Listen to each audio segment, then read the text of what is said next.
दोस्तों आजकल सभी अमीर बनना चाहते हैं और बहुत ही जल्दी बनना चाहते हैं, इसलिए जहां भी उन्हें ज्यादा पैसे कमाने की अपॉर्चुनिटी दिखती है वो वहां दौड़ते हैं। पर आपको ये समझना पड़ेगा, सिर्फ ढेर सारे पैसे कमाकर आप अमीर नहीं बन सकते अगर आपको पूरा दिन सिर्फ काम ही करना पड़े। जैसे फॉर एग्जाम्पल इन्वेस्टमेंट बैंकर्स जो होते हैं उनकी सैलरी लाखों में होती है, पर इसके लिए उन्हें काम भी बहुत ज़्यादा करना पड़ता है। और अगर बहुत सारे पैसे कमाकर आप अपने उस पैसों को एंजॉय ही ना कर सको तो आपके उस अमीरी का क्या फ़ायदा। असल में हम में से ज़्यादातर लोगों को अमीर बनने का असली मतलब मालूम ही नहीं है। बहुतों को लगता है अमीर होने का मतलब है एक बहुत बड़ा घर होना, बहुत सारी महंगी गाड़ियाँ होना और सब लग्जरी आइटम्स होना। पर इन सब चीज़ों से एक इंसान कितना अमीर है वो आप सचमुच में समझ नहीं सकते। अमीर होने का असली मतलब है फ्रीडम होना। अगर आप अपने लाइफ के हर एक चीज़ को अपने अकॉर्डिंग कंट्रोल कर सकते हो तो आपके पास फ्रीडम है। और ये फ्रीडम हासिल करने के लिए आप अपने पैसे को एक टूल की तरह यूज कर सकते हो। दोस्तों पैसों में बहुत ज़्यादा पावर है और हम सभी को ये मालूम भी है, पर अक्सर लोग इसे कुछ इस तरह यूज करते हैं जिससे उन्हें बाद में सिर्फ मुश्किल में ही पड़ना पड़ता है। इंडिया में ज़्यादातर स्टूडेंट्स 20 या 21 साल की उम्र में अपना ग्रेजुएशन कंप्लीट करने के बाद किसी जॉब या अपना कोई छोटा बिजनेस स्टार्ट करके पहली बार पैसे अर्न करते हैं। अभी जब उनके हाथ में पैसे होते हैं वो सिर्फ सोचते हैं कहाँ वो इसे स्पेंड कर सकते हैं, और इवन बहुत लोग तो अपनी सैलरी आने से पहले ही डिसाइड कर लेते हैं वो उन पैसों को कहाँ खर्च करेंगे। इन गलतियों को वो लगातार दोहराते हैं 5-6 सालों तक। फिर जब लाइफ में कुछ बड़े डिसीजंस लेने का समय आता है, जैसे शादी होना या अपना घर लेना, तब उन्हें रियलाइज होता है उसके पास कुछ भी नहीं बचा अपने 5-6 सालों के हार्डवर्क के बाद। तो तभी इंसान थोड़ा एग्रेसिव हो जाता है और ढूंढते रहता है रास्ते जल्दी अमीर बनने के, जल्दी बहुत सारे पैसे कमाने के। पर इससे उसकी मुश्किलें सिर्फ और बढ़ती रहती है। अगर अनफॉर्चुनेटली आप भी स्टेज में पहुंच चुके हो तो चिंता मत लो, आप इस स्टेज से बाहर निकल सकते हो। बस इस वीडियो को पूरा देखते रहो, और अगर आपकी उम्र अभी कम है तो ये वीडियो आपके लिए मोस्ट इम्पॉर्टेंट वीडियो साबित होगी, क्योंकि आज मैं आपको पैसों के 2 ऐसे नियम बताऊंगा जो हर एक इंसान को सबसे पहले मालूम होना चाहिए जो अपने लाइफ में असली फ्रीडम हासिल करना चाहते हैं। So let's begin. Rule number 1, the most important rule of all, अमीर वर्सेस गरीब। ये सबसे कंट्रोवर्शियल टॉपिक है आज के समय का। न्यूज़, पॉलिटिक्स और इवन नॉर्मल लोगों में भी डिस्कस होने वाला सबसे बड़ा मुद्दा है ये।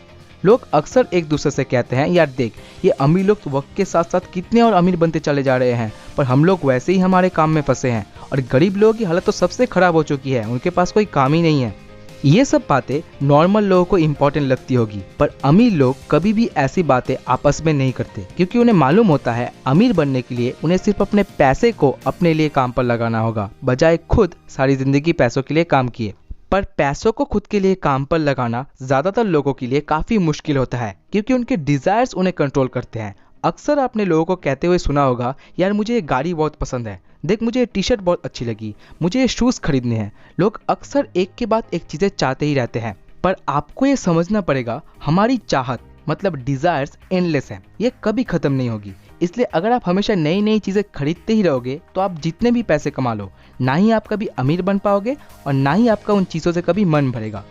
Rule number 2, builder and destroyer of wealth. आपने कभी ना कभी लोगों को कहते हुए तो सुना ही होगा, यार मुझे 1 करोड़ रुपए कमाने हैं या मुझे बहुत सारे पैसे चाहिए।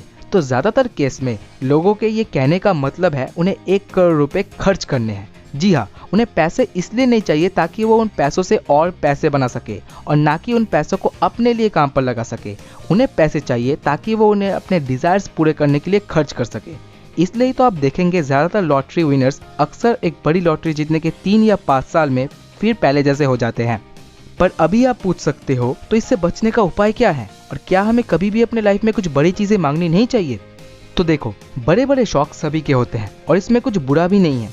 सभी लाइफ में कुछ बेटर डिजर्व करते हैं, पर उन चीज़ों को हासिल करने के लिए आपको जल्दबाजी नहीं करनी चाहिए। जैसे फॉर एग्जाम्पल आपको एक बाइक बहुत पसंद है, पर इसका कोई पॉइंट नहीं बनता कि आपने अपने सैलरी से उस बाइक की डाउन पेमेंट करके तभी वो बाइक खरीदी, क्योंकि इससे फ्यूचर में आपको बहुत प्रॉब्लम्स हो सकते हैं। और ये बात हमेशा याद रखना, जिस चीज़ को आप डायरेक्ट खरीद नहीं सकते उसे टेक्निकली आप अफोर्ड भी नहीं करते। वेल्थ का मतलब है वो पैसे जो आपके पास अभी है, जिससे आप कुछ दिनों तक सर्वाइव कर सकते हो अपनी सेम लाइफस्टाइल को मेंटेन करके, अगर आपकी जॉब आज चली भी गई तो। और इस वेल्थ को क्रिएट करने के लिए आपको अपने कमाए हुए पैसों का ज़्यादातर हिस्सा आज अपने डिजायर्स पूरे करने में खर्च करने के बजाय उसे सेव करके उन जगहों में इन्वेस्ट करना पड़ेगा जहां आपके पैसे खुद से और बढ़ सके। इसलिए ज्यादा से ज्यादा पर्सनल फाइनेंस और इन्वेस्टिंग के ऊपर बुक्स पढ़ो और खुद को फाइनेंशियली एडुकेटेड बना के अपने पैसों से और पैसे बनाना सीखो। दोस्तों, personal finance and financial education के ऊपर लिखी हुई बहुत ही बढ़िया कुछ बुक्स की समरी इस चैनल पर आने वाली है, इसलिए इसे जल्दी से सब्सक्राइब कर लो। ये वीडियो सिर्फ उसका एक डेमो था। हम मिलेंगे बहुत ही जल्द उन वीडियोस के साथ। तब तक सीखते रहें, सिखाते रहें। जय हिंद।